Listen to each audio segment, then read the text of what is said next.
I think we've been witness to a fascinating presentation by Ramdev where he has really taken to heart one of the ultimate legends and gurus of stock market investing who wrote a book called Common Stocks, Uncommon Profits. And that's really what this is about.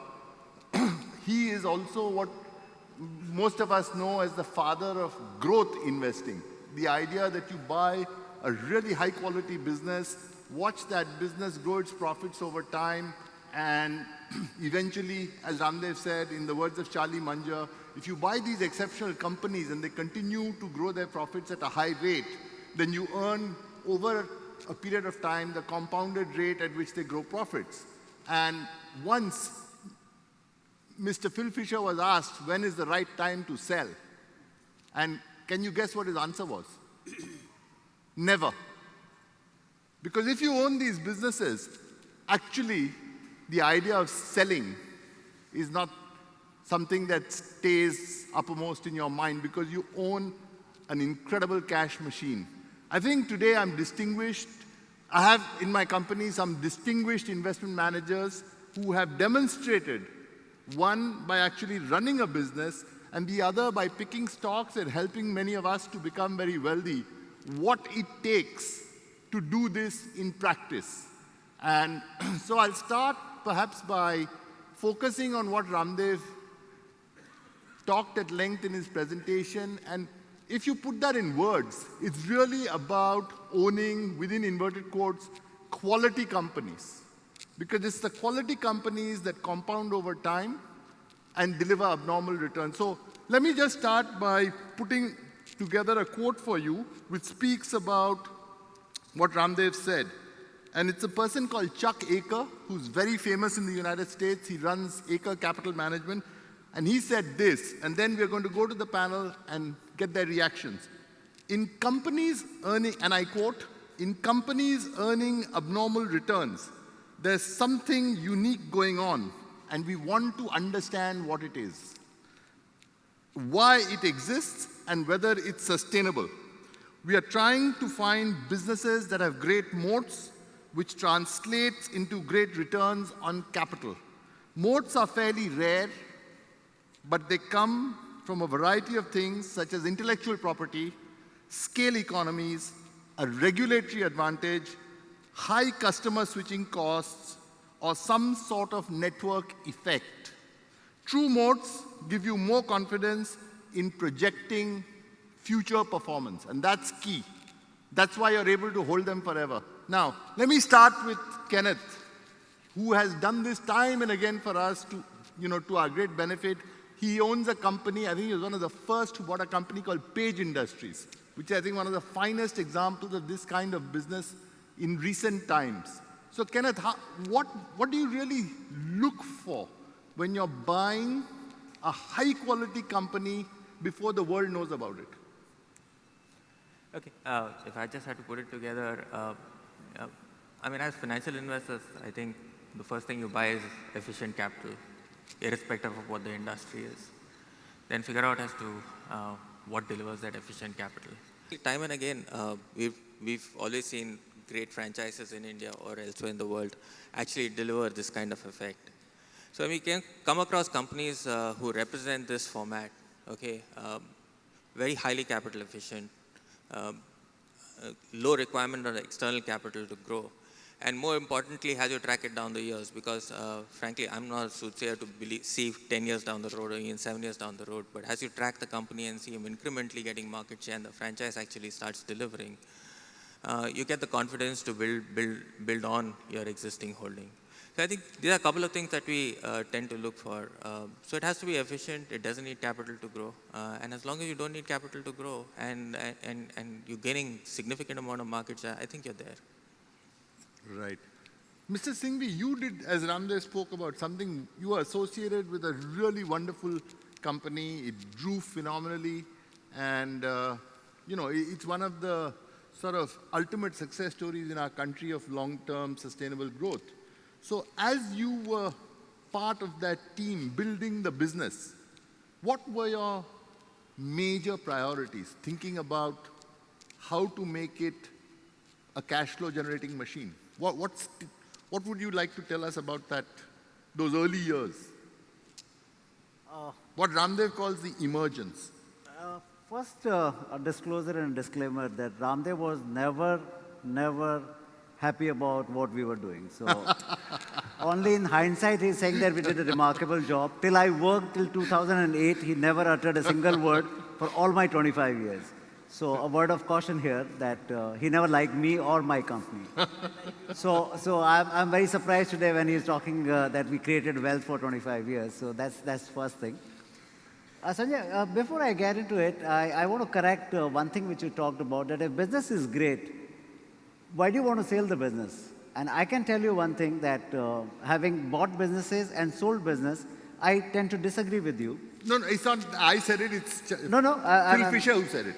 Yeah. There's no personal. We're on common ground. There's no personal, but I'm just commenting on that and bringing some point here before I answer your question. Absolutely. So I'm starting with the last slide, the end, and then the story will begin. It is December 2007, and I'm December 2013, so 6 years. Sold at 157 rupees Ambuja share, and which was at around $210 per ton. And today Ambuja is trading at around 180. So from 157 to 180 in 6 years' time. So I think it was perhaps the right decision that, having done this for 24, 25 years, reached to a stage where somebody was offering a hell of a price. So I think exit decision was a right decision. And I would not for one like to believe that if business is great, there's never a time to sell it. Right. I think there's always a time to sell it. Pass it on to the next person. If he or she can add a better value, so be it. But you have a definite life span of a particular business for which it should be run or it should be encashed at the point in time. But now to begin the story, I think cement was a very simple business and a hugely competitive. I remember in '85 when we came in, it was like almost like a four-letter word. Why do you get into cement? You had Birlas, you had Tatas, L&T, all of them were there in cement, right? So we had to really struggle hard to see that in a simple business with virtually no entry barriers, how do you really keep yourself ahead of the times? Correct. So I think it was a very important factor that when you get into a very simple industry where entry barriers are very, very low and very limited, I think it's very important for you to look at every day, each day of our business model, how you keep yourself ahead of the times.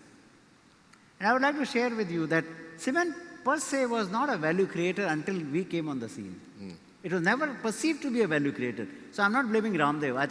I think the conventional wisdom was that commodity businesses can't really add value, apart from whatever happened between 2006-7 to 2011-12, which was, again, one can argue on that, whether it was cheap capital, excessive easing and all that stuff. But essentially, to make money in a commodity-like business was hugely competitive and hugely challenging in that. How we did it differently was only that we did not treat cement as a commodity. And I think that was the foremost thing which came to our mind, was that it may be perceived as a commodity business, but finally in a country like India where cement is sold almost 70 to 80% as a consumer product. So though it is perceived to be an industrial product, sell it as a consumer product. You will be very surprised that including the early days of my life, a scooter was also sold as a commodity. A scooter was a scooter, right? And many people will wonder, what is a scooter? I mean, most of them have gone to the era of bikes, but not a scooter. So Bajaj was like a scooter. You bought a scooter. Right. But it was never perceived to be sold as a consumer or as a brand. So we also learned from people around us that how do we convert our business from an industrial product, from a B2B to a B2C. And that perhaps was a completely new paradigm into cement. Today you see branding of the cement coming all over. Again, it is becoming a commoditized branding. Everyone says, I'm different. But by your saying you're different, I mean, you're really not different at all. So don't ever claim that you're different. Market should perceive. Can I ask you two questions? Because this is the conventional wisdom when you buy stocks in businesses like cement, which are typically not franchise businesses, and yet you do phenomenally well. And this is, again, global experience. So two things usually are important, and Ambuja actually had certainly both of those and very quickly identified that. But do you think that they were important enough to be strategically high priority, or they happened because you thought about it, but the branding part, as you said, was more important? One is the low-cost producer. Sure. And the second is economies of scale. And Ambuja really brought both to the fore in the cement businesses. So would you say, if you were to generalize, and let's say move away from cement to another similar type of business and aim to make money, try to identify stocks that are going to emerge in that business for the long haul, would these be important things that you would commend to this audience? Yes, Sanjay, I think to a very, very large extent you're right. But let me again dwell on cement, a business which I understand a little better than other businesses. For a very long period of time, my mind was always used to work on this. Can I make 800 rupees? And then it was considered to be the highest profit-making company. 800 rupees EBITDA margin, whereas the industry average and the best player then in the industry was making 400. So we always had it that we will have a 400 rupee per ton higher profit than my next competitor, or average of the best of the guys on that. How did we do it? We do it in 4 ways. One was lowest cost producer. Secondly, converting a commodity into a brand, so a consumer product, so you got a premium in the market. Third was that it was really very logistic intensive business. So work out your economies. So not only the factory cost, but work out your economies, how you can deliver cement, which is high in volume and low in price, by saving in that. And the last but not the least was really looking at that, how can you work around the entire business from end to end on that, which can give you, as you said, the size. And size will give you the economies, not only cost of production, but economies of doing everything else on that. And that was like a dharma on a daily basis. Right. That how are we managing each vertical of this $100, and each vertical has to deliver on a daily basis. And every year, when you see the numbers, we're delivering year by year on that. So I think we converted a very basic, very simple business into something different by just progressing onto these 4 parameters. Right, and I think we'll come back to what Mr. Singhvi said, because when we talk about the importance of management, he made a very interesting comment. He said it becomes like religion. To come to office every morning, to get it right, to make sure that you're focused on this, and that's what leads to, from the emergence to the endurance. And this is really the saga of Gujarat Ambuja. But Ramdev, let me come to you. And I think, when I think back about people who have identified great businesses and then stayed with them and done what within my mind is the classical Phil Fisher type of investing in this country, you're one of very few. And in that sense, I'm lucky to have known you for so long.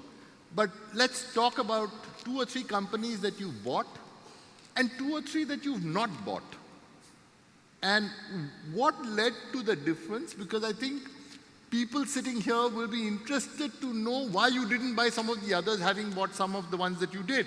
So you bought Hero Honda, very early to the party there. You bought Nestle, relatively recently, but still at a time when most people, I think you have bought Nestle as well. So we have 2 people who bought Nestle here.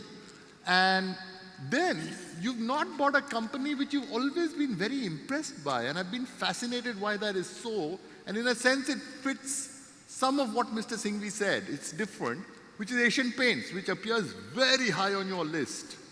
I think Kenneth owns the 3rd one as well. So in Kenneth's case, I can't question him. I don't have that privilege.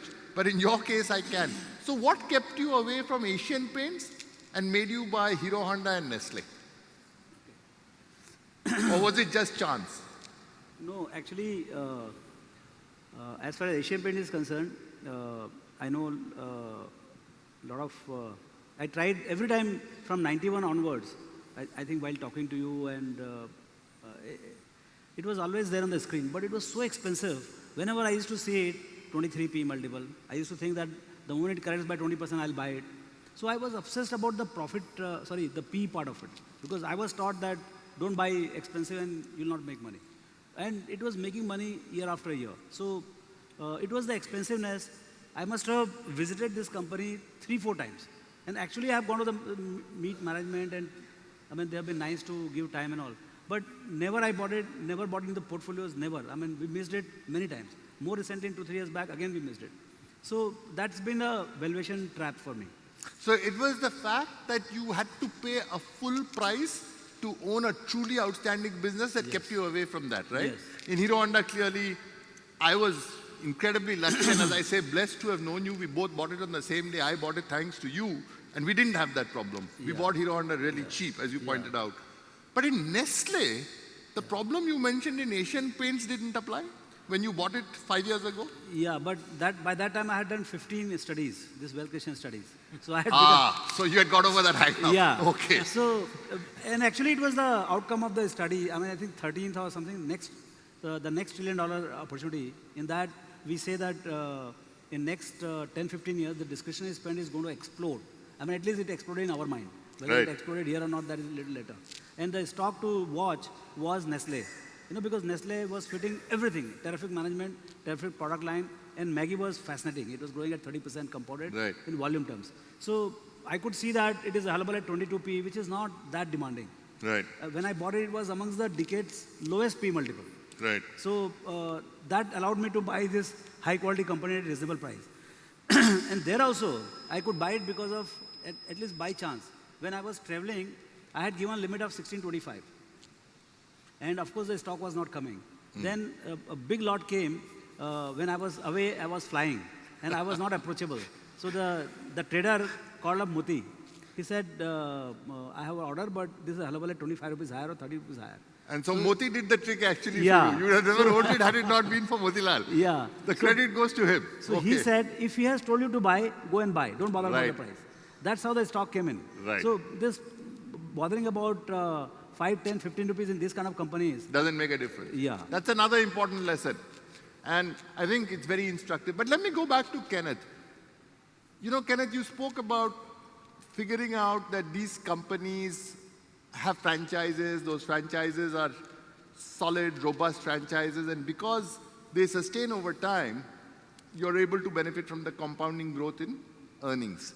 Now, one of the things, and please feel free to talk about others, but one of the things that affects a franchise, you know, like bees to honey, competition.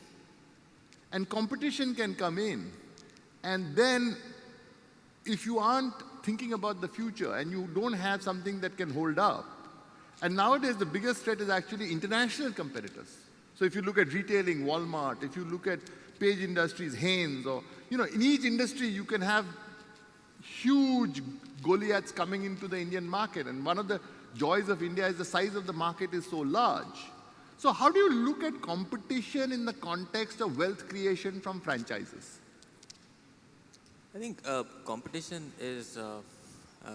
will always come where there's money to be made. Incredibly abnormal kind of situation. Yeah, returns. And historically, you've always seen it with every industry that's created significant amount of money that's there. But for competition to enter, and there is a price, there is a time, and there is a sustainability issue. And if you take an industry like telecom, okay, we move from landlines to mobile telephony. We went from 3-player market to 15-player market. We built balance sheets, and then we destroyed it all. So there's a cost, and when you look at the entire cost, over a period of time, individual managers also look at costs. Okay, so you always have a first mover advantage. Competition will come. Okay, they will destroy a lot of capital, and you'll have to look at sustainability of that franchise over a period of time. So it's take the four-wheeler market. You can't have Maruti at 80% market share forever. It'll come down, but the size of the opportunity itself will grow. But how many of them can actually replicate what this company has done? Okay, in the entire context. You bring global majors, okay, bring a very successful model, you'll sell 5,000 cars. Okay, what does India's largest car manufacturer actually do? So I think those are the questions you need to ask in the evolution stage. And once you have a defined period of time, okay, you lose market share as long as the opportunity is growing, and opportunity will grow, especially given India 70% of the world population. And once you have a settled market share for these companies, I think that's a time when everyone focuses every single company focuses back on profitability. So you had it in telecom, you had it in automobiles. You're now having it in actually in the media business, wherein after a particular 60% penetration in market share, every incremental market share doesn't make any sense. Okay, so you have to see companies stop spending, and you are seeing that in a number of industries. So we'll have to ride through the downsides of this entire cycle. Okay, and you will have to live with the company, or you'll have to think like the promoter and live through the cycle on the downside in the market expansionary phase and the consolidation phase. And as long as you maintain capital efficiency, as long as you do not bloat your balance sheet, the competition, all of them will never succeed. It never happens. Do you have a preference for businesses which have a concentrated market structure? In other words, the market is dominated by just 3 or 4 guys, and you don't have, after those 3, 4 guys, virtually no one else counts. Or do you have a preference for, a market where there are 15 guys, but each of them has 8, 10, 12% share? Does that make a difference? Market structure, does it make a difference? It has to be consolidated. So what do you prefer and why? It has to be consolidated. I think for IDFC Asset Management or IDFC Mutual Fund, I think one of our biggest successes in the past has been when we went into 2007, and we've been in the equities business, so I've been managing money since 2002. It was very easy to get carried away by what is happening in infrastructure. But every infrastructure company, you just saw pricing actually get destroyed. And any business that doesn't have pricing, it doesn't have a business. Right. And if you do not have a business, you stay away from it, right? So you can't have a fragmented industry, and you can't have an 8-player market with immense amount of competitive intensity. Right. So I think this is something that stands out actually across the world, that, a concentrated market structure with 2 or 3 players who have pricing power is one of the formulas to make money. Is that right? Yeah, I just go back to the international arena, and if you look at the beverages market, and if you look at the Indian case also, there is only 2 companies that are available. One is Pepsi and one is Coke. And if you ever notice, they never take each other on price. Right. They have defined a duopoly across the world. Yeah. Okay, and in different parts of the geography, they simply dominate that structure. And people who've been unfortunate enough to come and compete with them, and Kenneth didn't say this because he's very gentlemanly and polite, have been decimated. So Cadbury came in with a product called Schweppes and got absolutely wiped out. Quaker Oats and Gatorade. And instantly the competitive response in these markets is that the 2 guys join hands to protect their power. Okay, one last question, Kenneth, because you've sort of made this seem almost like habit as far as the investors in IDFC's equity funds go. And it's very interesting. I've noted this in a way that has left me perplexed but very happy. Suppose you buy the leader. Does it make sense to buy the number 2 guy in that industry? If you own ITC, should you also own VST or Godfrey Phillips? If you own Asian Paint, should you also buy Kansai Nerolac or Berger? Unless he's taking away a disproportionate amount of market share. Unless he's taking disproportionate amount of market share. You need to take market share away from the leader. So you should aim to buy just the best. Stick with the best. There are a number of things that go through it. Very simply put, the Asian Paints example that you used, you talk to any retail outlet of Asian Paints, and see how Asian Paints sales guys deal with them compared to any of the other companies that happen. And you will understand the pricing power of why this company is where it is and the distribution strength of why this company is where it is. So you just tend to look for a business which will become a generic name in the industry. Right. Okay, Hero Honda did it with a 4-stroke bike. Okay, Asian Paints has done it with, and the third one was the Page Industries. Innerwear is going to become jockey. Because you only have one brand, which cuts across the class. You meet any other of the franchises that are there, or any of the companies, they're all distribution companies, which has its strength. But how much of this is franchise-led? You can be distribution-led, it's easy. Aliva is a distribution company. You can be distribution, but how much can you create? How much value proposition does the product have for you? So let me ask you this, and I can almost sort of visualize the answer, but I think it's still useful.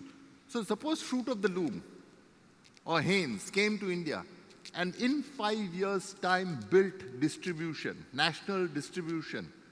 Would that make you revisit what you're holding in Page Industries? We've looked at multiple models, including the Heinz model also, and we've also looked at Rupa and some of the other guys. While everyone's only focused on the front end, what's created at the back end is quite amazing. Right. Because what's the turnover of this company? The turnover of this company is about 1,500 crores. How many people do you think he employs? He employs 16,000 people. Right. Okay, front end, it's got 100% market share. Back end, how Right. can you put in 16,000 people in 5 years in an environment like this? Right. What's your cost? Right.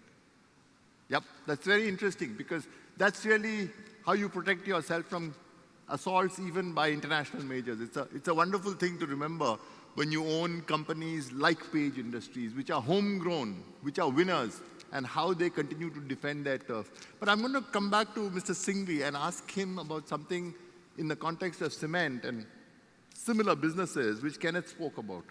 How do you persuade the customer to pay a premium for your product?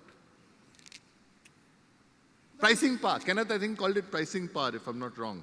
And that's really what protects you. When times get tough, when there's a recession, volumes are slowing, people want cheaper products which serve the same purpose, and there's no problem with switching between products. How do you persuade the consumer that you should pay more to buy X or Y brand, X or Y type of cement? Yeah.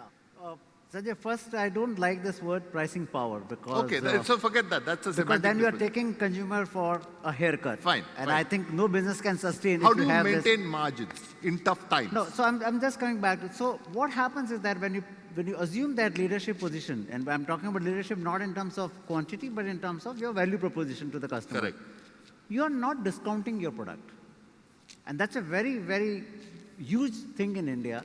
Are you discounting your product? So you look at the pricing and you become the anchor. That's not a pricing power. But then what happens to the others is that they discount because they want to just be a volume player in that.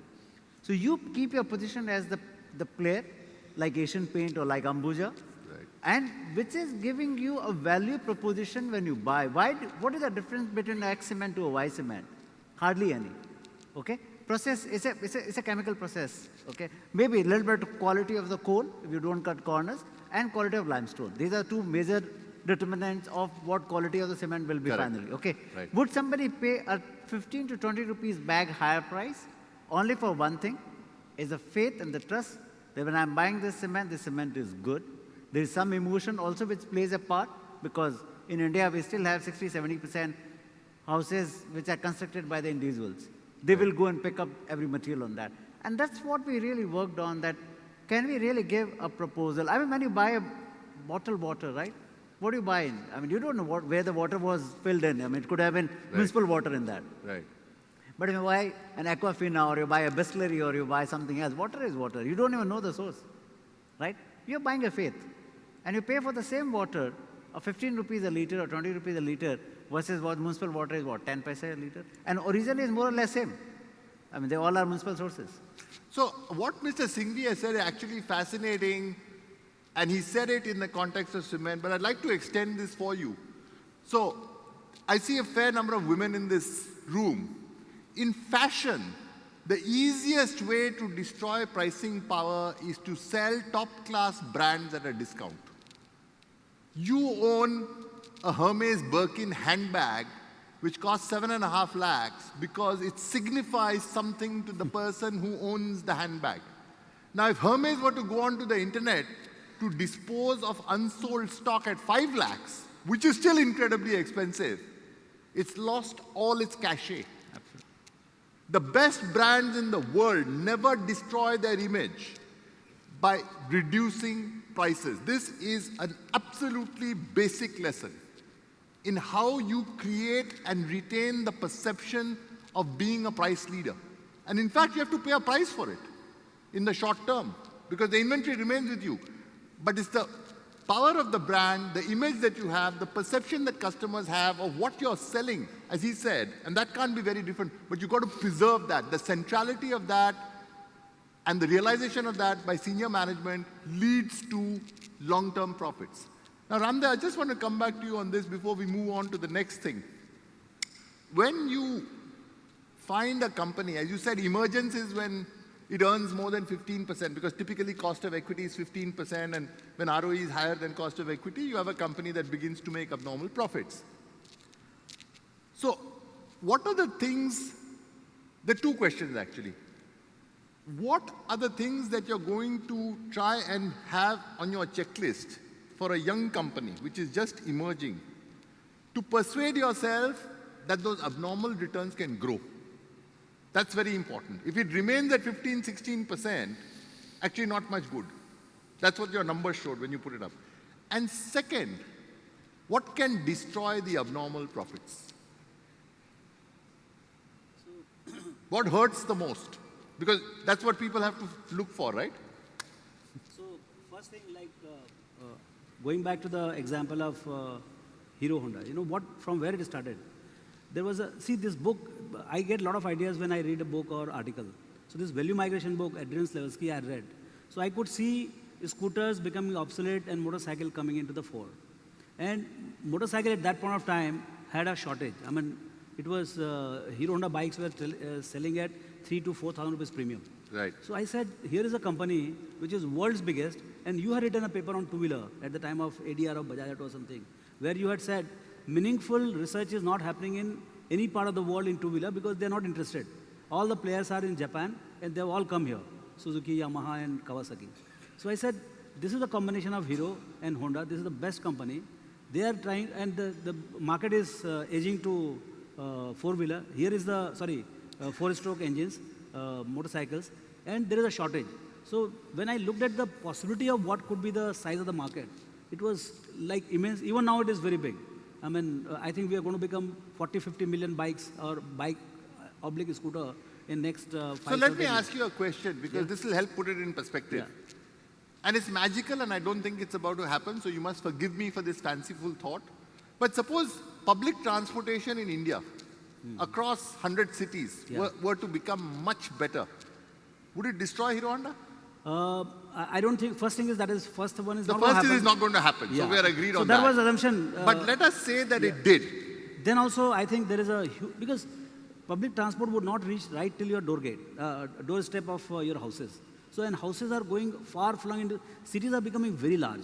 So what is happening is that you stay at one end of the city, and your school, your workplace, your neighbors, your friends, they are staying at some other place. So how do you go? And public transport is public transport, and that too, what kind of public transport in India? So I think if you want to go for marriage, you want to go for school. So it's not a threat that you would associate I would with not, a category like motorcycles. It wouldn't worry you. No. Okay. So what would worry? What makes you believe that the opportunity can continue to grow and grow and grow for years? Because one of the things about the great companies is that what they earn, these abnormal profits, can be reinvested to earn those same high returns. That's part of the plot, isn't it? Yes. So what do you look for when, I mean, people eating more Maggi noodles is a very, visually easy and arresting sight. Yeah. But it's not true in motorcycles. Yeah. So how do you figure that out? How do you envision that? Having held it now for 17 years, 18 years, what's made you do that? So one of the things is that competition. I'm most scared of competition, new competition. So when Honda is coming, they broke off 2 years back, 3 years back, and now Honda itself is coming. And they're big dada all over the world. I mean, they have about 60-65% market share all over the world. But if anybody knows Honda well, it is Hero. So I think it's a, see, one of the things is that structure of the industry is very healthy. It's a 3-player industry, Hero, Bajaj, and TVS so far. Now Honda is coming in. So it will become 4-player industry. And one of them will get marginalized. So it remains 3-4-player industry. Size of opportunity is very big. Now, probably in the world, Indian two-wheelers are most competitive in terms of quality and price at which they can produce. So at 62 rupees, I don't think anybody in the world can ever match the cost. So the cost advantage, the low-cost producer. Yeah. So my sense is the size of opportunity is global. Local opportunity is also very big. Hero has a very unstable situation right now. And first 1 year, they have been able to transit fairly well against Honda's competition in motorcycle at least. So, I mean, one is watching because Honda's entry could be disruptive. So that's the only thing which really troubles me. I mean, which keeps me Competition. Competition. I mean, disruptive competition. Because I don't see. And second big thing is actually in this study we read is the innovation. Can it become digital in the sense that can you start flying from one place to other without using motorcycle or any personal transport? Right. That's not going to happen. So Right.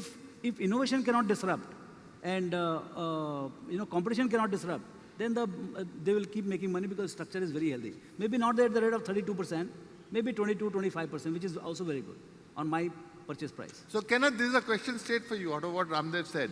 He spoke about innovation or disruption coming from technology or some form of innovation, and he spoke about, the fact that you can lose the advantage by virtue of a change that takes place. So how do you do it in pharmaceuticals? Because you have this threat there. You have genomics. It's a technological threat. And you have things like license, patents. We've seen the Indian industry actually benefiting, knocking off people like Pfizer worldwide, Sharing Plow worldwide, because the patents have expired. So for the guy who owns Lipitor, it's a disaster. So his abnormal profits, as Ramdev called it, have vanished. Because the little Indian upstart who comes and starts selling a Lipitor substitute. So suppose you were Pfizer, what would you have done? You're a shareholder of Pfizer US. You got me in my weakest industry. It's not something that pharmaceuticals is not something that I own, but just on the, I've ever owned actually historically. But just on protecting your market share, I don't think there's anything, if you have disruptive technologies coming in, that can be done to manage your turf, except for buy the player out. Okay, and that's where you need to create the enormous amount of reserves, okay, either on your book or through your market capitalization, to actually make sure that you can protect it in some way or the other, okay, by acquiring it. And the duopolies that you've seen across the world and your high-tech companies that you've seen across the world have efficiently managed to do that, unless there's something really disruptive coming in and actually changing the way business is essentially done. Right. Okay. So that's effectively how I would wait for companies to manage that transition. So you're like Buffett in a sense, Kenneth, and I mean this in a very positive way. So you like businesses that don't change. It's something that, why do you want to disturb and... If it ain't broke, don't fix it. Fix it. Correct. Okay. So that's it. Buffett and you both share this. I'm going to talk about two things which our panel has not spoken about. I'm going to go to Mr. Singhvi and ask him whether he thinks these are meaningful. Because the evidence worldwide is that they do have a significant role to play. So one is the role of regulators, because in India we have, now regulators all over the place. They're sort of in your face all the time. And I think they can change the abnormal earning power of a business quite easily. In telecom, for instance, that's an area where a regulator can have a significant impact on the earning power of a business. And the second, and we haven't seen it visibly in India because we don't have a knowledge-driven industry here, but we've seen it in other parts of the world, is where you have what are called either networking effects, which you can see in telecom. The difficulty or the value of the network is dependent on the number of subscribers you have in the network. So if the subscriber base of a telecom company shrinks, the market cap of the business will also shrink because the network is less valuable. You can't give free calls to other Vodafone users from one Vodafone number, so on and so forth. Or switching costs. You get hooked onto a product, and then if you're using a particular type of software, you have to retrain people to shift to another type of software. So if you're using SAP for 10 years and you want to do database management, it's very expensive to switch to another kind of software. So in India, do you think that these are relevant areas of concern, the regulatory environment and the impact of regulators on abnormal profits? In cement, certainly, this issue has been raised. The Competition Commission has come in and said, for different reasons, but the regulator has had an impact. Switching costs and network effects. In telecom, I'm very interested, this number portability idea. Well, so long as the regulator is really holding its role in the larger interest of the consumer, that's good, because I think every industry has to be competitive. It can't take a shelter. And that's where I objected to when you said pricing power, because pricing power is not a long-term sustainable model. It has to be that your pricing is at the same level at which a consumer is willing to pay for that value. So long as the regulators are really playing that constructive role and really not getting into the political framework and trying to help one and screw other, pardon my language, then that's okay. But if they really get into a situation, and then what we saw it in case of CCI, particularly for cement, if you're talking about whether there's a cartelization. Now, my friend gave an example of Pepsi and Coke. Globally, Pepsi and Coke, their prices are same, identical, all over all geographies. It won't change. If it is $1 for Coke, it's $1 for Pepsi. Is it cartelization? And you guys rightly gave example of Cadbury coming and got completely hammered on that. So is it a cartel by Pepsi and Coke? No. We take them as fiercely competitive two products.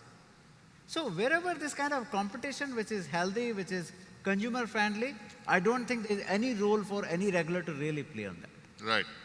But let me take you back to a very interesting situation. I don't know whether Kenneth owns it. Ramdev certainly doesn't. And it is as good an emerging company as I've seen. I own it. And that's why I have this great angst, and I'm much poorer than both these guys. It's a company called Indraprastha Gas. Yeah. So Indraprastha Gas was a wonderful company. Made lots and lots of money for people who owned it for years and years together. Yes. And then one little upstart rolled up and said, I'm going to tell you what you can charge. End of story. True. And now, actually, the whole world believes that Indraprastha Gas has no future. But nothing has changed. So Kenneth seems to enjoy this. He probably doesn't own it. So what do you do when things like that happen, when bad things happen to good people? So what do you do there, Kenneth? Or Mr. Singhvi, whoever would like to tackle this. No, I have a very strong view, so my views will be different than his views. So why don't we start with your view?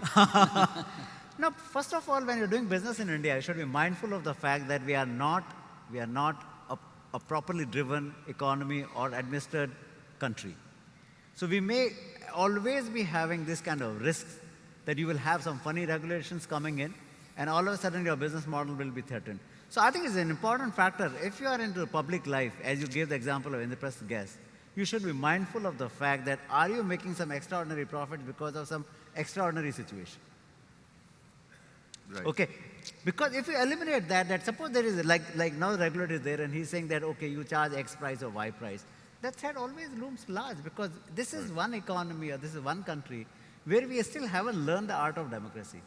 We are still learning. We are still experimenting and experiencing on that. So wherever you have an interface with the end consumer, you will run the risk of this kind of regulators who will come and change the rule of the game. Ramdev, would you have ever bought Indraprastha Gas? It never crossed your mind to buy it, did it? No, never. You told me so many times. It's getting too personal now. So, this is government facing. I mean, So avoid government. complete avoid, zero. Absolutely. Okay, this is an interesting take from a person who has, over the last 27 years that I've known him, done a fabulous job in creating wealth. But I must say, and this is purely individual opinion, I simply don't subscribe to this view. It's an irrational view, to put it mildly, to put it politely. But it works. So now, given that Ramdev has achieved incredible success by just simplifying, there's a lot to be said for having simple rules in dealing with complexity in situations like this. What are your thoughts, Kenneth, on things like this? Regulators. I think we step back in all the conversations and all the companies that did well. I think they were very free market driven. Okay, you can price your As you like, product, as you please, yeah. and you can purchase raw materials at market driven prices. I think that's what's created long term wealth. One. Second is if you're in a monopolized business, okay, someone is going to interfere, and you need to be ready for the consequences of that happening. So I do invest in public sector companies, and I go in with my eyes fully open. And in a regulated business, if there are normal profits, They'll come into. the government will take it off you. I feel just like the Congress party a few days ago, humbled, routed, because it's 3-0. The thing to do is avoid regulators, regulated companies, where government can interfere like the plague. The message is loud and clear. That's the answer. Now, one last question before we move on to the role of management in converting emergent to enduring. Because I think they've got a huge role to play there, and that's where the big money is made. The small money is made when it emerges. The big money is made when it sustains. So, you use Bloomberg, right, Kenneth? Michael Bloomberg is a billionaire. Why don't you use something else? It's cheaper. Bloomberg is 1.5 times Reuters, Knight Ridder, but you use Bloomberg, right? If it's not broken, don't fix it. Sorry? If it's not broken, don't fix it. No, but you're paying 50% extra. Yeah. It gives you all You're the not, value. but your organization is. You're It's the giving CIO. You could it's- easily say, I want to switch. It's giving you more value than you can. And what's the value? I think it's information. Okay, it's reliability. Quality. Okay, and over a period of time, it made you a habit from being just an information vendor. Now it's part of your operations. Right. So it's about an organization that has grown on you, and to an extent, the organization can't do without it. So for a top flight investment manager, this is switching cost. He has to trust the information that he gets. He has to stay in touch. And he's willing to pay, as long as these objectives are met, you can charge a handsome premium to your competitors, because this is not an uncompetitive business. There are very smart people competing in this business, Dow Jones, Reuters, Knight Ridder, and yet one guy has 65% of the total profits of this business, providing information to financial markets. And that guy is Michael Bloomberg. And that's why the abnormal profits accrue to Bloomberg. So if you were a shareholder of Bloomberg, which you can't be, but if you were, you'd have made a killing. Okay, let's go to something else. I'll read out what I think is very interesting on this. Ramdev said, I know a lot about it. It's clear that I don't, but I won't sort of get into challenging it. It's about management. So management, I think, has a significant role to play in determining, how much money can be made. And clearly, assessing management is very difficult. You can't use quantitative metrics to say this is good, this is mediocre, this is bad, this is outright third rate. So let's hear someone who paid a lot of attention to management, and then get the response of people. All the people sitting here are people who've been around for very long. They've been incredibly successful. They've all owned multi-baggers, and we'll ask them to respond to this. So I'll read out what I think a very smart guy said.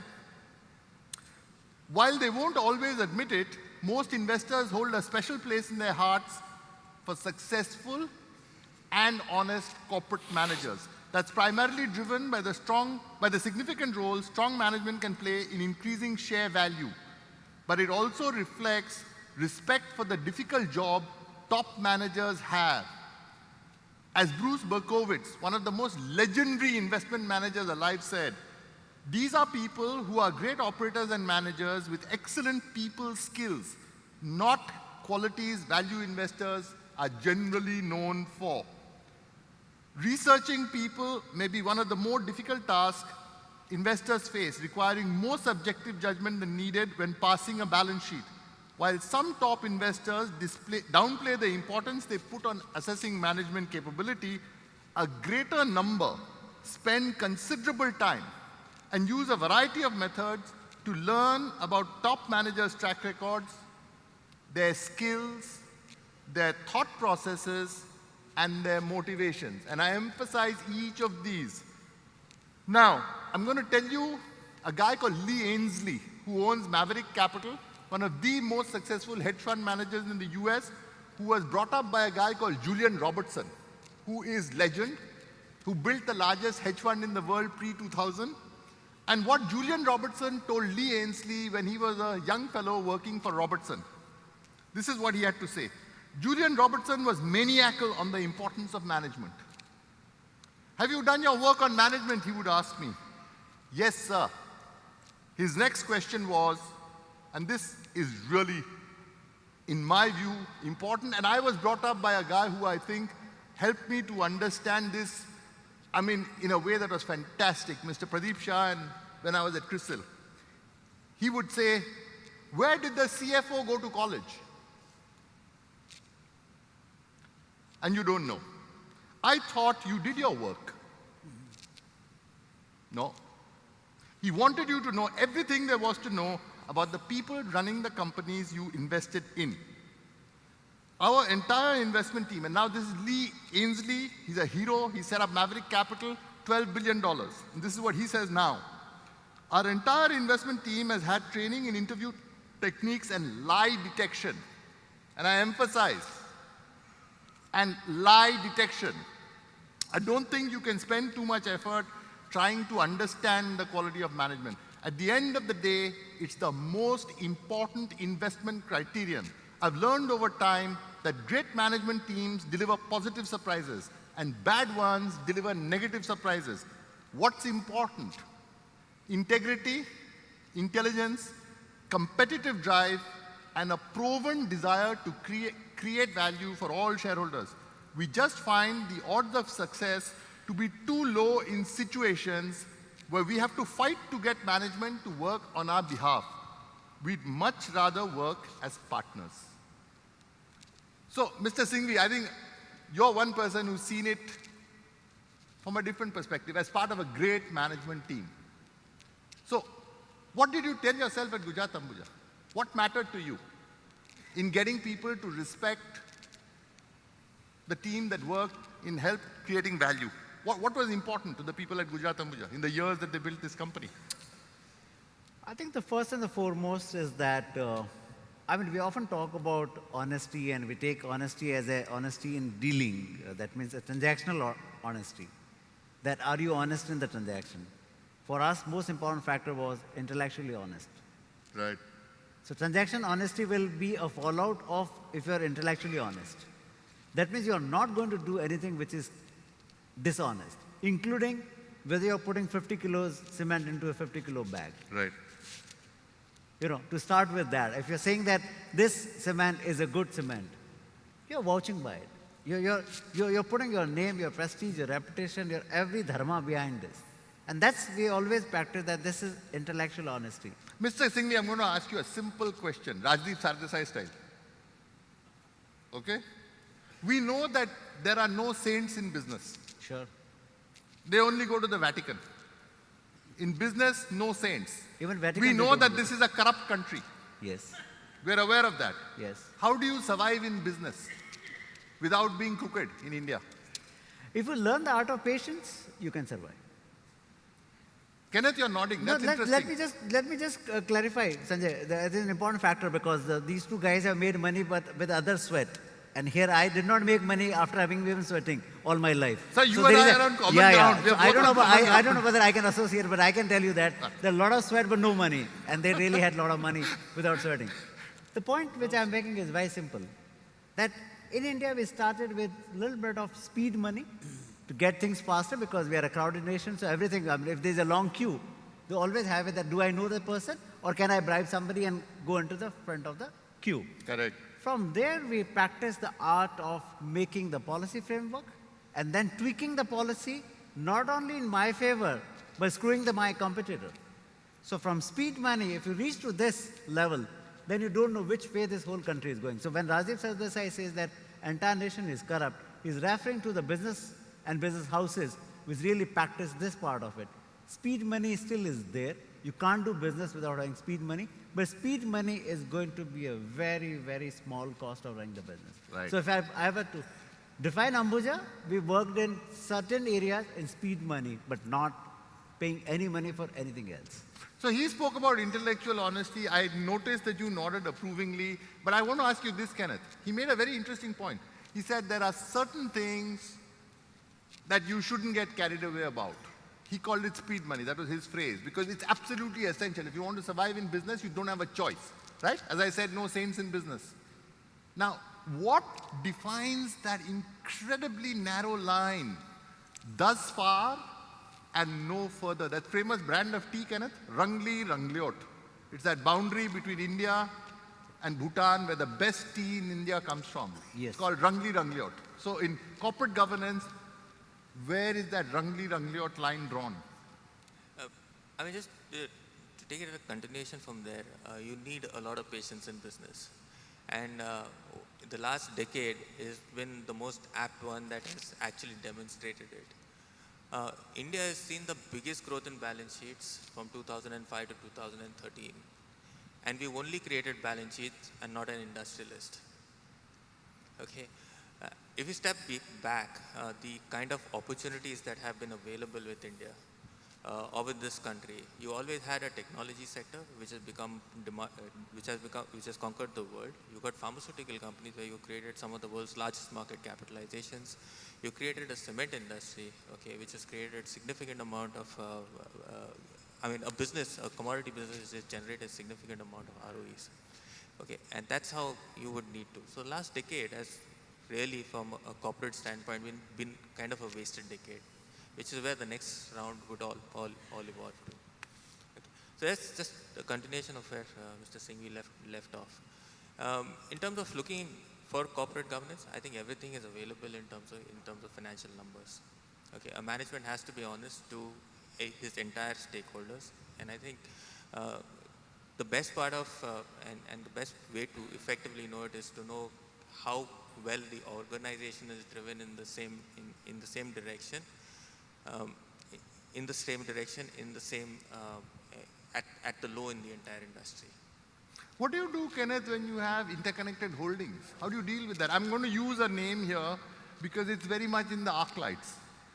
And it's a person professionally qualified, non-manufacturing, a business where there's no, but heavily regulated, and where there were interconnected holdings. And I'm referring to MCX, financial technologies, and all of that.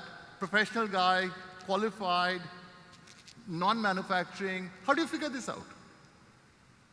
The balance sheet is very good. If you looked at the balance sheet, Satyam, if you looked at the balance sheet of Satyam till it went bust, it would have been very difficult for you to know that there had been such a huge breach of integrity. Honestly, there's very little you can do about fraud and breach of integrity. Okay, fine. There's very little you can do. It's participant with the market. So what you have is financial statements. Okay, and that you go back again and look for employee integrity and know the organization. So the paraphrase that you actually read through it is, where does the CFO from where has the CFO done his graduated from?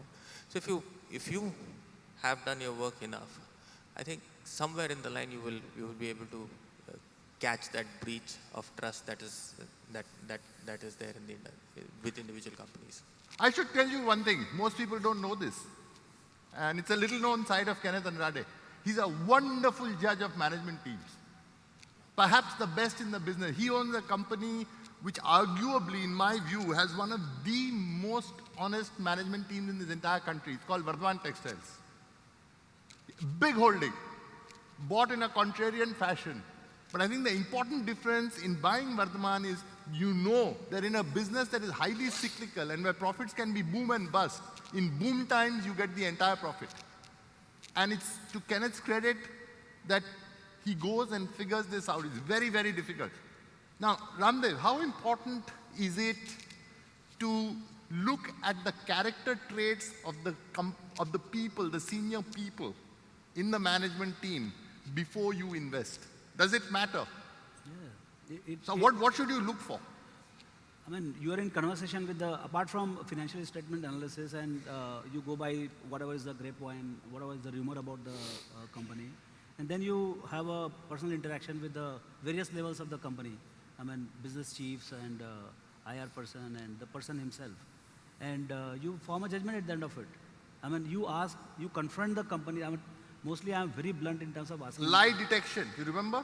Yeah. Lee Ainsley talking about lie detection. Yeah. How important is that? It's very important, and it is for you to listen to those lies or whatever is there. And if you're not good at listening to that, Then it's bad luck. then it's bad luck. Mr. Singhvi, you spoke about intellectual honesty. and you're not a fund manager. So you're the only person I can ask this question to. How important is it for fund managers themselves to have extremely high integrity and a set of values and belief systems that prevent them from coming a cropper? I don't know. My personal experience is that are the fund managers themselves non-corruptible or non-corrupt? No, no, no. I'm saying, let's not get into the reality. I'm talking about. Am I being difficult here? Answer is yes. No, my question to you I is. think we are living in a society. For people who are given the fiduciary responsibility of managing money, is their own value system and their own beliefs an important criterion that will keep them out of trouble? That is my question to you. Sanjay, I think it's a much broader debate than we can restrict it to only balance sheets and the management and all that. Okay. It's for the society at large. Today, I'm very critical about the private equity investments in India. Every deal, okay, and I don't want to name here, every transaction, there is some funny money. Now, how do you explain that? Now, is it promoter who's doing it? Second thing which I want to just put it as a debate, we often talk about corruption, we often talk about political class and politicians being corrupt. Where's the source of money? Where's the money coming from? To very large extent from corporate world. So why? But I want to say one thing. Why blame only politicians? No. I mean, Absolutely blame not. even the corporate houses Correct. who've been putting this kind But of money. there are some people, and this is what, Kenneth is here. I don't want to go on and on. But there are some fund managers who have an uncanny instinct for picking high-quality, honest management teams. Marico, completely unknown. When Kenneth bought it, completely unknown. Yeah, there are many examples. He's done wonderfully. So it can make all the difference because the ability to grow the profits over time is a function of people figuring that out. That they need to bring a set of values, beliefs, which allow the profit pool to achieve its true potential. Is there a way to differentiate? Even rules of thumb, sir. They don't have to be abstract, they don't have to be intellectual arguments. No, but the point is that if he appreciated it, when I was talking about intellectual honesty more than transactional honesty, he was nodding his head accordingly, correct, right? absolutely. So he clearly understands. Absolutely is in agreement. So he with you. clearly connects and he understands that issue. Once Correct. you understand that issue, I think everything will fall in place because then you know it very well. You have 2 meetings with the management. You don't have to meet every day to judge whether they're honest or otherwise. One set of numbers. You talk about Satyam. Anyone who read Satyam balance sheet properly would have discovered that 3,500 crore was a fraud sitting out on there as a fixed deposit because the fixed deposit did not move for 3 years. You cannot have a management which is not even encashing the fixed deposit, not declaring the dividend, not even utilizing that TDS on that interest. It was a known fact. I wouldn't guard into this that. We'll move to something which has far more profound or equally profound impact on Indian companies, which deals with management. Succession planning, Kenneth, your thoughts on that? Reliance Industries almost came a cropper 10 years ago. It needed their mother in a public soap opera to save India's largest company. Well, after a certain inflection point, you have to build a management team. Okay, and India's come a far way. Go back to the 90s, your index was dominated, your top 10 companies in the index were dominated by family-owned businesses. Today you have one. Okay, so size, scale, and the identity of corporate India is definitely going to change, and it has changed. Does that need to be disclosed? Does it need to be transparent? This is the one area where Buffett has taken a bit of a knock. He's the icon of good governance, isn't he? If you ask someone, in India, it would be Narayan Murthy. Worldwide, Buffett. Have sometimes the heroes of governance got this mixed up? In India, it's very interesting what has happened in Infosys. I find that a stunning example of succession planning. Which investment managers are happy to tolerate, incidentally. They have almost praised it. So. Sorry? They've praised it, they've not tolerated it. That We'll come to you on this. I know you have some important thoughts on this one. But Kenneth, what about you? Every company looks for a change, and every company undergoes a change. And every existing management, every successful management has to give way to an inbred or an in-house manager who understands the DNA of the business and who understands the DNA of the industry itself. So as long as there's continuity there, I think there's very little that can go wrong as far as the overall functioning of the organization is concerned. Right. How you react to market situations No, is but going to be Kiran, how important is the process of succession planning? I'm not talking about the outcome alone. Should there be a formal process like Hindustan Unilever? What sets Hindustan Unilever apart? 10 guys sitting on the board of Unilever PLC have a black book on 25 guys in contention to be the next CEO of Hindustan Unilever. Sure. And there is a long discussion, there are well identified qualities and history of their long-term track record. They go into this and then they pick a guy. Why isn't that followed more commonly in the rest of corporate India? Why do we not have a process in succession planning, and does it matter? Question number 2. I mean, it definitely matters. And I think the first round of transition has happened. Okay. The second round of transition, I think we'll have to wait for some time for it. Mr. Singhvi, you wanted to say, and I'm very eager to have you say what you think is important in this context, because I think you've done a lot of work in sort of exposing the hypocrisy that exists in corporate India in many of these areas of governance. So, all over to you now. No. First of all, Sanjay talked about mother playing a role. I think we have seen in past, and we will continue to see mother being the defining role in Indian polity or in corporate world. So don't blame mother. I mean, so It shouldn't come to that though. She wasn't working for Reliance. yeah, It was charity work. but we have on our part. other than the corporate world, also we have mother defining roles for their or her son. So, leaving aside that, I think corporate India, particularly the promoter-owned companies, have failed to very large extent miserably on that. And I have no regard for Mr. Narayan Murthy. I have openly said about it. You can't come back. You can't come back. You cannot have a situation when you write all the golden letters saying that this is how the company will be managed.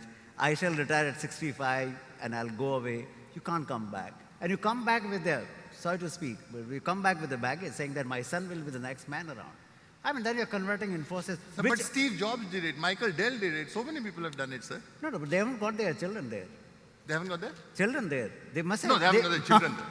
So they may have come back in a crisis, in a crisis-ridden situation. Okay. I don't think Infosys had reached to a crisis-ridden situation. He thought it was crisis, but I don't think each one of us thought a crisis. Second issue which I have... Sir, for Infosys shareholders, it was a crisis, sir. I can tell you. For me, it was a crisis, sir. I thought it was genuine crisis, sir. 2200 ka daam ho gaya tha. In fact, for me, when he came back, there was a crisis situation. So I don't know whether it was before crisis situation. All right, okay. The second issue which I have is of succession. I think we have a very, very pathetic situation in this country that where we think genuinely that the children of the promoter or children of the families are the most competent people around on that. So in that whole process, what we have done is that we have converted most boardrooms as bedrooms.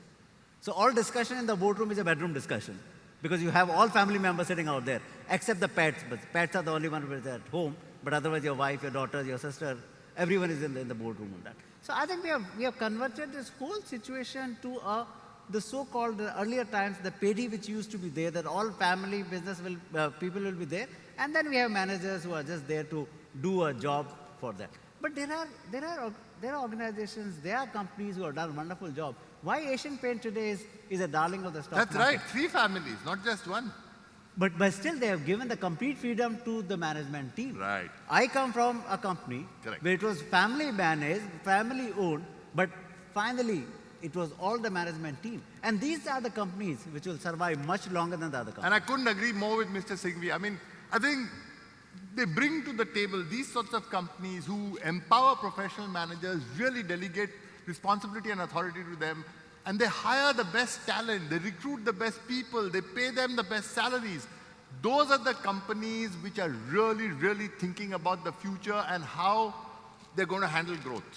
Marico, another example. Classic example. Marico. And I'm privileged to have owned some of these, and I think it's, when you see this, it's in stark contrast to what could be, what India could have. Absolutely. And you feel at one level a slight twinge of regret that why can't we do this more often? But Kenneth, we'll go to something else because this is not something we can come to a definitive conclusion on. The second one, what I'm going to ask you about, I think is easier. It's often said that the big thing that differentiates high quality management from less than outstanding management is capital allocation. how you handle retained earnings, how much debt you choose to have on your balance sheet, your dividend policy, when you do share buybacks, at what price you raise debt, at what price you raise equity, option schemes, how you compensate yourself. So what are your thoughts on capital allocation? And how important is it? Does it matter? It definitely matters because at the end of the day, whatever money you are earning is for the stakeholders, whether it's the employees, your shareholders, your bondholders, etc. So all of them put together, uh, how you compensate your stakeholders is extremely valuable. It's extremely valuable. So how do you bring discipline and rationality to capital allocation? And do you think that you see it often in India, or is it pretty rare? And if you would like to name one or two positive examples of high quality capital allocation in this country? You see it across the board. I mean, some of our larger holdings within the portfolios represent a significant part of how capital allocation, most of these promoters have done it. But I mean, in an evolving economy, and also this is a background that a lot of investors want companies to pay out every amount of cash that they make. But if I step back into the last 2 decades, investors move from one industrial cycle to the next industrial cycle to the third industrial cycle, often leaving a company who's accumulated a lot of cash, distributed all of it, and when it needs it the most, doesn't have it. Okay, and it can be for various reasons. For internal reasons that the business model didn't work through, or external reasons the environment was not there. So there needs to be an adequate amount of capital that is there on the books to tide over the company for a period of time. What we don't like with companies is disproportionate amount of debt. Okay, and what is disproportionate? I mean, anything over what? But in a physical ratio, it could be anything 0.3 and 0.5. So this is a useful benchmark from someone who's incredibly experienced. I don't think, one can wax eloquent about the intellectual framework for deciding what is disproportionate, but I think Kenneth has put it very well. This is a useful, practical benchmark. It's just a number that exists, and 0.3 and 0.5 is something that you can pay down in 3 years or 4 years of cash flows. Correct. And it can effectively... So debt as a proportion of operating cash flow. Exactly. Okay. Okay. So I think that's where we are as far as debt is concerned. Equity, over a three-decade cycle, some of the companies that done fabulously well are the companies that have never raised equity ever. Okay, and that's what we tend to like. I would not want to participate in the emergence of an economy by diluting myself in the company. Okay, and I think that's very relevant. And pay out a reasonable amount of capital to the end investor. So if you need the money on the book, keep the money on your book. Okay, but define the amount of money. 2 years of operating cash flow is what you need. 2 years of operating costs is what you need. Keep it there, but define the number. After that, pay out 80-90% of your money that is there on the system. Ramdev, that must strike a chord with you. Payout policy, dividends. Would you like to talk about it? Yeah. Because Kenneth said, he put it very well, I thought. He set the context for you. Yeah. So I think, you go across the spectrum of all the companies. I think one of the saddest part of journey for Indian companies, apart from succession planning, that probably will get corrected. It's an evolution, 25 years of serious corporate activity in India, and now they're also learning how to do it after making. So I would remain much more optimist on the transition from family managed to professional as they become 60 years or something like that. So, but then capital allocation has become far more serious because as they become bigger, they become very greedy in the sense that they're not letting it go. And one of the reasons is that dividend distribution tax. What happens is that when you are a management and that's the sole company, you think let the money be lying there and it's one and the same thing and do all the investing from that particular company. So what happens is that the money which is collected, it starts going into unwanted kind of channels. That's one thing. And the accident is bound to happen. The moment 20, 30, 40,000 crores is collected in the company and you have not paid out because it doesn't suit you, the dividend distribution tax. Minority is fine, but it doesn't suit you personally, why should I pay? So that particular thing is, and it destroys the value of the company in the marketplace. We know that one of the ways P multiples are handled in the marketplace is by having a very rational dividend policy. Because at the end of it, it's minority shareholders, they create the share price and they get only dividend. So for them, dividend is everything. Now, when the payout is 60%, 3% yield, you get 20p. If the payout is only 30% and 3% yield, you get only 10p. So actually, I am robbed of full 100% of what I could get, value. And for no rhyme in it, that money is lying in liquid fund. So I can't figure out. I think time has come where government must either abolish the dividend distribution tax, bring it down to 2.5%, 3%, 5%, and incentivize the and the revenue loss can be made up by raising the taxes somewhat. So what I'm saying is, or if you don't want to do that, at least bring the minimum dividend distribution obligation, MDO, which is there in many parts of the world, where you Mr. get... Singhvi, you are the finance director of an incredibly successful company, huge amounts of profits. Would you agree with what Ramdev said, in principle? I must share this with you that we were one of the few companies in India then, and now also I think it hasn't changed much, which had a stated dividend policy. Right. Okay? And I am working today with SEBI, and I must share this with you, though of course it's at a very advanced stage, that today, as far as corporate resolutions are concerned, it is for dividend declaration is approved by the shareholders. We are working with SEBI. There should not be a dividend declaration. It should be the retained earning, which should be the subject matter of shareholders' approval. So dividend is not a charity which you are giving. Correct. Okay? It's only retained earning. That why do you want to retain so much of profit with you, and what are you going to do? Because according to us, whatever retained money which is there is akin to your raising money by way of an IPO or an FPO. Because this money belongs to shareholders, you should seek a resolution of the shareholders. What do you want to do with this money? And if you're really not utilize the money for the purpose for which you have really sought this resolution, distribute next year, you have no right to keep that money. So I have a very strong views about distribution. And secondly, even if a company wants to have a large capex plan and they say that we are conserving our resources, my dear friend, equity is an expensive affair than the debt. And if you think that your project is really going to be so profitable that even on the retained earning, your IRR is better, borrow, you are creating more value for shareholders.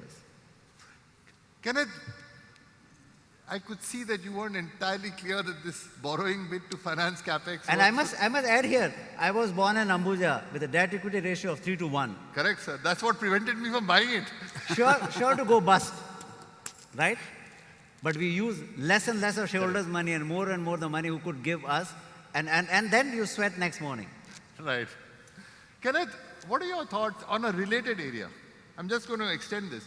In India, growth is a mantra in itself. Growth is the bedrock of all investing, virtually, in this country. The successful guys really go out and seek the growth. Now, obviously, growth needs to be financed. And you can achieve growth either within the existing business, or you can go out and acquire new businesses or spend money on R&D. You can do various things to grow, right? So some of it is organic, some of it can be inorganic. And the guys who make the decisions are management about how the growth comes through. So what are your thoughts on the role of management in deciding how fast to grow, how to pay for the growth, and what is, from your viewpoint, as a manager with a fiduciary responsibility, what is appropriate in the context of investors? From a company... Because entrepreneurs and investors will always have differences of perception on this. Exactly. From a company perspective, okay, they might have their own thought processes on how they want to scale the business up. But I would never invest in a capital-intensive business. Okay, so some of the biggest... the cycle of investing, or you make the maximum amount of money when your capital efficiency actually goes up. That means the denominator stops growing, one of the reasons. And you plateau out in a stock, or you lose money in a company when your efficiency ratios actually decline. Okay, when your ROEs actually decline. And that means your capital intensity of the business is declining. So if that's going to be in perpetuity, this is how you're going to be, I think you can traverse that entire capital funding a company which is funding its entire capex by aligning yourself post capex or aligning itself when it's actually just enjoying profitability on historical assets. Okay. Ramdev, how do you look at acquisitions? Oh. It's a way of growing. Yeah. But acquisitions beyond the size of what they can handle, particularly these global acquisitions, 15 billion. I mean, you have to set a record in the world market that I'm the biggest Indian to acquire some junk company, So if you acquire some bad assets at a fabulous price, I think you're doomed. So let's go back to Kenneth. Tata Tea and Tetley. They grew. They sold off the plantation business in India. Did they do right by shareholders? A strategy that has been vindicated? From a company Is that perspective, good management? Blunt question, was it good management? for a company perspective, they did everything right. They increased the scale of the business and they built a dominant market share. If they stayed just in India with the FMCG business, sold out the plantation business, they would have returned capital to you. So at the end of the exercise, if I look at the company today, they did the right thing. You got scale, you got longevity, you built a franchise which is global. Tomorrow you've got a whole global market, and as the environment turns, your opportunity as a shareholder is great. When he got into the transaction, I'd look at the destruction that he's caused into a balance sheet. That is the execution risk we as an investor could carry. So you're saying acquisitions in general are risky? Very risky. Because it's a winner's curse kind of thing. The guy who's selling, he wants the top price, and there is a fashion parade about the company which is being acquired. And particularly if you end up buying a bad company. See, if you buy a good company at high price, at some point of time, the acquisition itself will pay for it. But if you buy a loss-making company of gigantic size, you've got a real double problem. Your top management goes there, your top capital goes there, your balance sheet is leveraged, and your attention is drawn away from India. Because I consider India as a real But you can do an opportunity. acquisition in India also, Ramdev. You don't have to do it abroad. Yeah, but we have not seen many very large ones here. I mean, now it's more of a... Mr. Singhvi, in your industry, quite a few acquisitions have taken place. I was and I'm continue to be a big fan of acquisitions. I don't agree with Ramdev at all. I bought a Modi cement company which comes from his almost native place, bleeding company for 12 years, bought it for $40 a ton and sold it to Holcim for $200 a ton. Right. So clearly, there are a million ways to peace of mind, to sainthood, to doing well, and the jury is out on acquisitions. It's not clear whether it works or doesn't work. Before I wrap up and conclude, I'd just like to go around here and ask people, how important this is to them in having enduring winners. Companies that continue to prosper over long periods of time. This is something that I think separates winners from losers in my view. But Sure. I'd like to just go around and figure out whether that's correct. When you buy a company that has emerged, that has demonstrated earning power, that is already doing well, how important is it to you in terms of getting the valuation right? Or does it take an insignificant role? Because the earning power is now absolutely clear. It's demonstrated. You're buying Nestle, top-class business, you're buying Hero Honda, you're buying whatever, bunch of great companies, you're buying Ambuja, you're buying... And so if they're trading at 20 times, 25 times, and Ramdev put up that slide, it was a fascinating slide. He said it the first time in 18 years, he was surprised to find that the more expensive companies, except at one level, had done better than the relatively cheaper companies.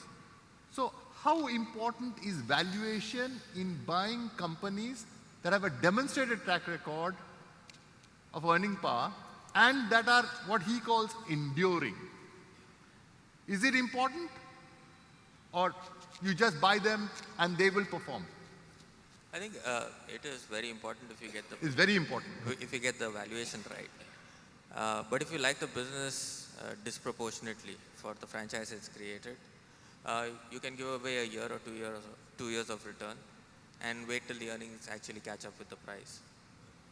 Okay. So Kenneth, you're not going to get away with that wonderfully elegant way of putting it. I'm going to ask you a concrete question here. Yes, So would you buy Colgate at a PE of 35? I will. You would buy Colgate at a PE of 35. Okay, that's instructive. I think it's important, and Ramdev rightly said that what looks expensive is never expensive, because anything which is good will be expensive in life. Nothing comes cheap. If it is cheap, it got to be really cheap. Second thing is that it should have, for all that what you said is that enduring, and it has to really on a sustained basis be able to do that. They shouldn't do, like Nestle, if it's trading at 40p, that means market is saying that you can't do anything stupid. So it is so much of a market force which is put onto the Nestle, or for that matter any company, to continue to do the same thing again and again, and do it better again and again and again. And I think globally I've seen that there's so much of a pressure which is put in by I'm not saying only by the money managers, but by everyone around that company, that you create that kind of a mode for you, that you continue to do well. In fact, in Ambuja, same thing happened. When I was trading at around 8 or 9 P multiples, the pressure was less. As you moved from 8 and 9 P multiple to 15, there was huge pressure. That now market is perceiving you and giving you that additional value to you. So you got to perform. Absolutely. Okay, Absolutely. so it becomes in a sense a check on management not to do stupid things. Absolutely. You can't, because when you think about doing something which you don't think is going to be really liked, you're almost taking They're the putting back the step heat on you, in a Absolutely. sense. Ramdev? I don't think any investing is complete without margin of safety between value and price. So Kenneth said, and this is very interesting, and this is the debate, the big debate. Sanjay Bakshi wrote a paper recently, 3 months ago. He said if you buy really high quality businesses, it doesn't matter what you pay to buy them if you hold them for 10 or 15 years. I don't know how many of you have read this paper. Yeah, I've Yeah. read. But this is the point of time. What is happening is the whole world has become Buffett. But the Buffett company should style of remain on business. scene. So there is too much of convergence onto this. So so-called franchise buying. what is your take on this? That Kenneth said, and I gave him, I mean, partly provocative, but because Colgate has earned, I think, average ROE over the last 10 years in 100 years excess of 75, 80%. Yeah. And Kenneth said, if you want to buy such an outstanding business, basically the maximum risk that he would be taking would be 2 years of relatively flat price performance. And he's perfectly happy to go ahead and make that decision. And Mr. Singhvi indirectly, absolutely supported or corroborated that point of view. So what do you think? So it depends also what is the return you require. If you want to make 13, 14% for next 10 years, Colgate is a perfect buy. Okay, without any problem, you will make 15%, 14%, 15%, including dividend. But if you want to make 20, 25%, then you have to go to the fast grower, where earnings growth, because price is full, P multiple is full. You have to only look at the earnings growth. So I don't think Colgate can grow at 20% compounded. So I would not buy because my return requirement is 20% plus. But if I bought some point of time back at cheap price, I may keep holding. If you bought at you're saying your historical price makes a difference to whether you continue to own or not own a stock, is it? Sure, it makes a difference. Well, how does that change, Ramdev? How does your historical price matter? But I know it is irrational, but it works. I mean, this is how He's in a way saying that it's 7:30 now. Right. Thank you very much. I think, it's been a truly wonderful learning experience for me, sitting and chatting with the three of you. And a privilege. I think the audience has benefited vastly from your insights. Thank you very much once again for being such a great panel. Thank you. Thanks so much. Okay. Yep. I suppose to say, we're done. Thank you, Mr. Bhattacharya. Excellent moderation, and thank you very much to the panelists.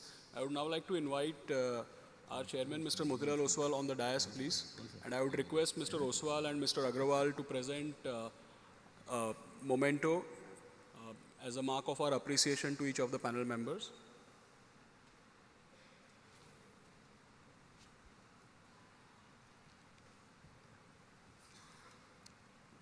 Thank you. Mr. Anil Singhvi.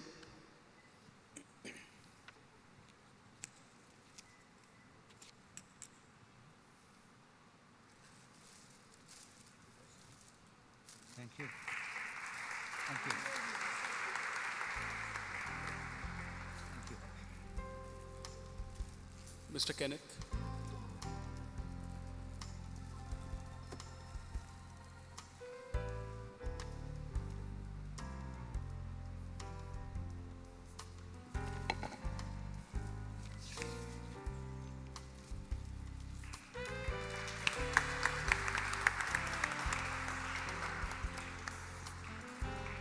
Mr. Bhattacharya. This goes to Ramdev. You can't break the order. Thank you very much. Thank you. Thank you. Thank you. Thank you. Why didn't Ramdev take unfair, no? He's worked so hard. Cost cutting. That's unfair.